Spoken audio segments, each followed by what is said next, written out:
शहर के सराफा बाजार में सामने आए गबन के एक मामले को लेकर टीके ज्वेलर्स के मालिक ने गुरुवार को मीडिया से रूबरू होते हुए अपनी स्थिति स्पष्ट की। उन्होंने कहा कि 2 महिलाओं द्वारा उनके और उनकी दुकान का नाम बेवजह इस मामले में लिया जा रहा है, जिससे उनकी प्रतिष्ठा को नुकसान पहुंच रहा है। टीके ज्वेलर्स के मालिक ने बताया कि संबंधित 2 महिलाओं ने उनके पास स्थित रॉयल ज्वेलर्स को चांदी बेची थी, लेकिन इसके बावजूद इस पूरे प्रकरण में उनका और उनकी दुकान का नाम जोड़ा जा रहा है, जबकि उनका इस मामले से कोई लेना देना नहीं है। उन्होंने कहा कि बिना किसी तथ्य के सोशल मीडिया और मीडिया पर बयान देकर उनकी छवि खराब करने की कोशिश की जा रही है।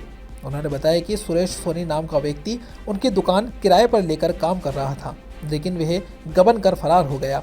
इस घटना के बाद से ही मामले को गलत तरीके से उनके नाम के साथ जोड़ा जा रहा है, जबकि वास्तविकता यह है कि टीके सराफा कालू भाई का इस पूरे प्रकरण से कोई संबंध नहीं। सराफा व्यापारियों ने पुलिस प्रशासन से मांग की कि मामले की गहन जांच कर सच्चाई सामने लाई जाए, ताकि निर्दोष लोगों को बदनाम होने से बचाया जा सके।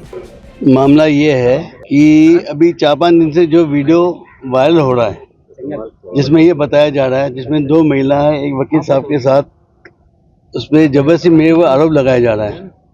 वो महिला बार बार ये बोलती जा रही है कि मैं टीके साहब कालू भाई की दुकान पे गई थी चांदी बेचने।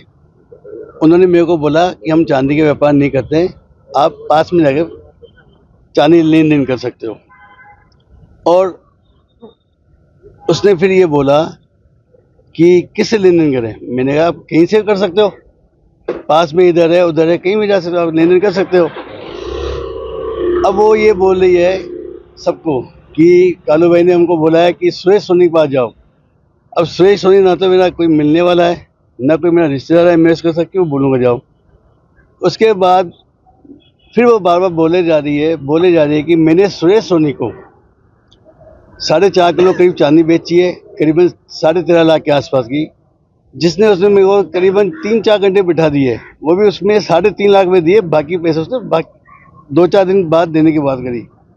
ये भी झूठ है, क्योंकि हमारे व्यापार में कोई भी सराफा व्यापार में कोई भी ग्राहक किसी प्रकार के लेन देन करता है, या तो कैश करता है या चेक के थ्रू करता है।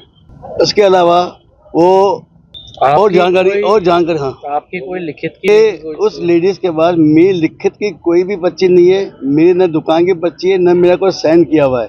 वो जबरदस्ती जब सुरेश सोनी गबन करके भाग गया है और उसके पिता राजकुमार सोनी उसको पैसा देने से मना कर दिया है, तो उन्होंने जबरदस्ती मेरे को मेरी दुकान के नाम खराब करके और एक ब्लैकमेलिंग करके मेरे से पैसे हटना चाहती है। वो क्या मानते हैं, ऐसे ग्राहकी भी आपकी पूरी इस पे मेरी इतनी पुरानी दुकान है, इतनी मेरी ग्राहक खराब हो रही है, मेरे परिवार में, मेरे रिश्तेदारों के, मेरे ग्राहकों के, मेरे सबके फोन आ रहे हैं, और उसमें मेरा कम से कम करोड़ों का नुकसान हो रहा है। आज आए इस तरीके हाँ, बिल्कुल जिससे मेरी छवि का ये मैं उसके ऊपर भी केस करूंगा, मान आने का दावा, उस पर मान आने का दावा करूंगा।